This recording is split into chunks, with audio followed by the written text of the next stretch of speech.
What are you leaving behind when you leave your body?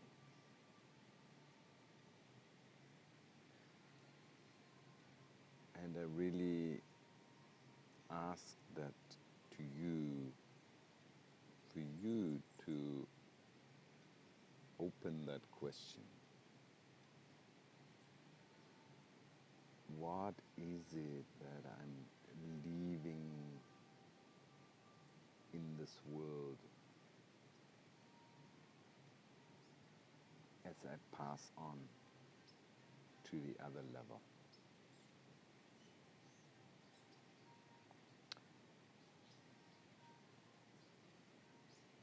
And I mean, there's the obvious level or the material level, where, yeah, maybe you did the work uh, that lasts beyond your life. Maybe you created some kind of art, or wrote something, or built something, built a house. Maybe you gained some wealth and you're able to pass that on to your next generation.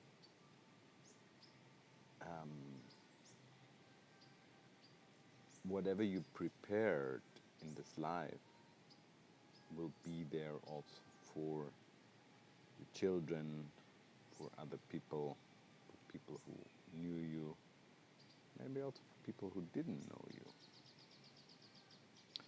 So, yeah, that is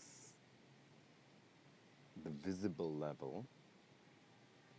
And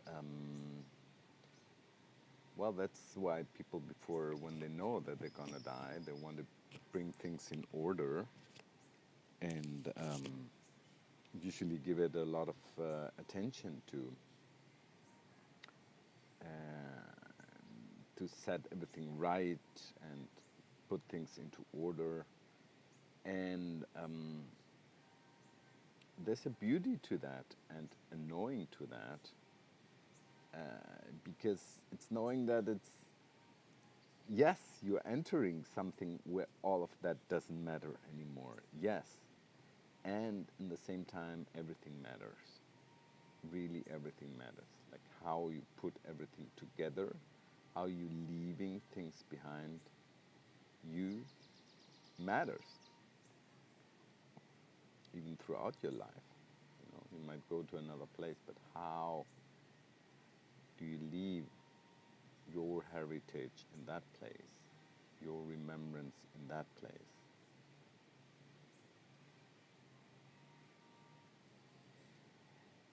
And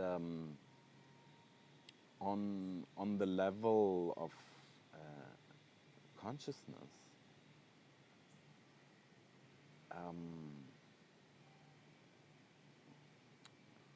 it's the same principle. What you have built throughout your life, throughout walking this walk in form, is what you will leave behind.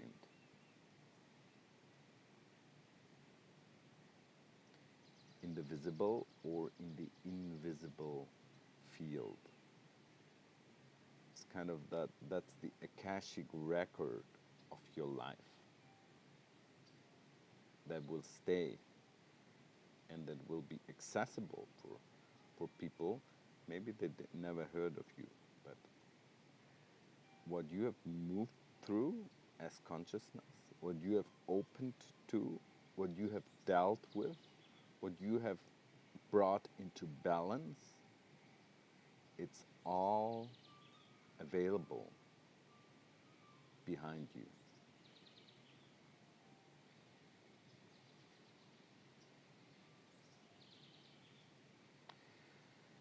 So it's good to give that your attention and to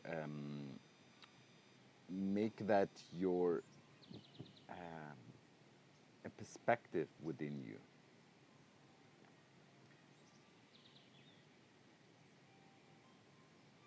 like there's so many little flowers throughout your life. I'm sure they're there.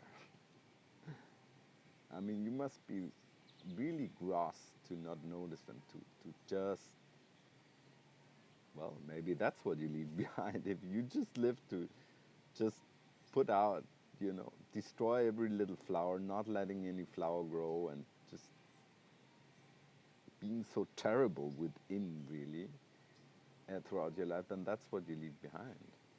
And it's also what you carry on. But you basically become a burden to those who come after you.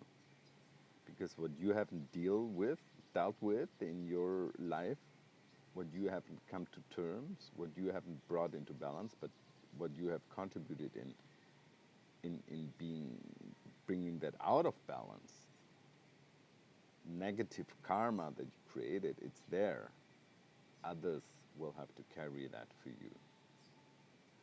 It's like inheriting depth. You can inherit, wealth, and if your father just spent everything crazily, and then the kids will have to deal with the father's debt.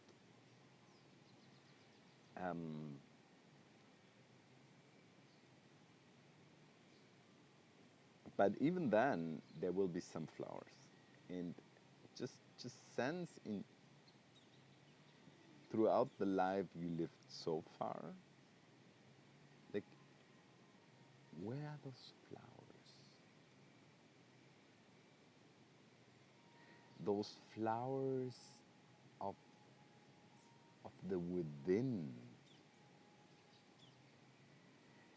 So not so much your life, you know, uh, the marking stones of your life events.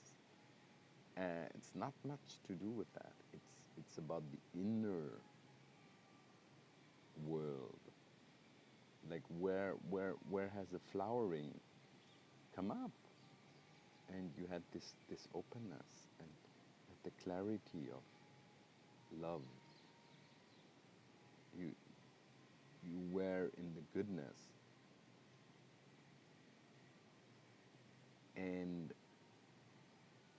at some point, especially along this timeline of aging, that's again this maturing thing, that some things you can collect the flowers, you can pay attention to the flowers, you can grow flowers when you're young, but what needs a ripening within the timeline is the collecting of the flowers.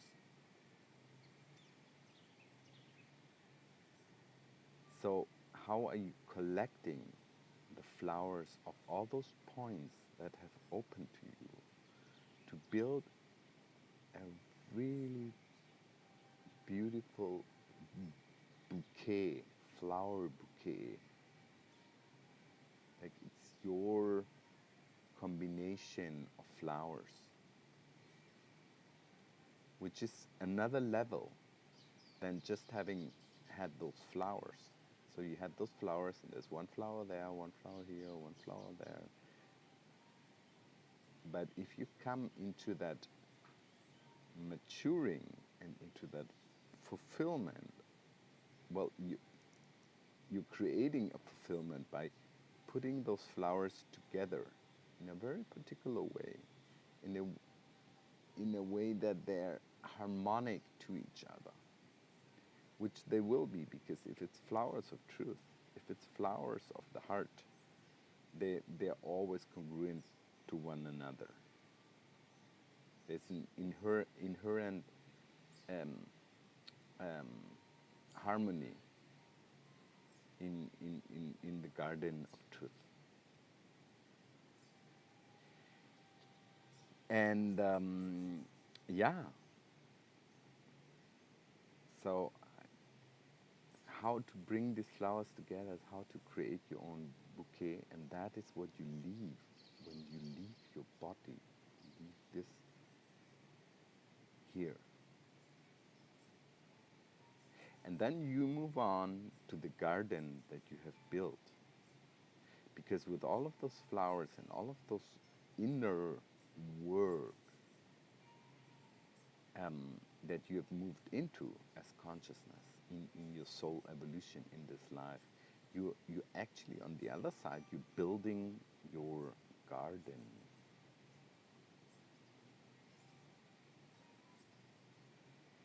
And you will sit in that garden that you have built.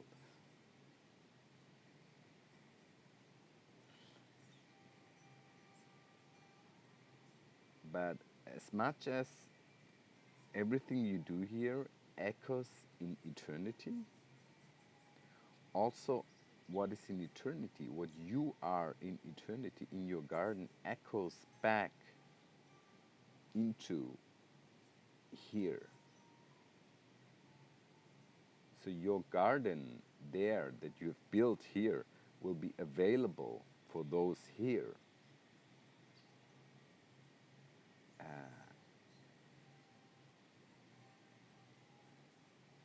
Who are available, who are receiving it, who are sensing it. They don't need to know you, or they may know you, but you're leaving something behind you that is of real beauty.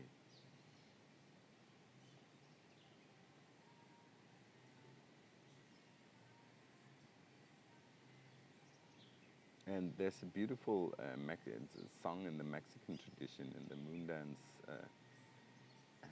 tradition, where they sing, the women sing as al menos dejamos flores. I think it's al menos dejamos cantos, al menos dejamos flores. At least we leave some flowers. We're here, but at least we've sung a song. And at least we leave some flowers. Delve into this beauty of the flowers that you're leaving here.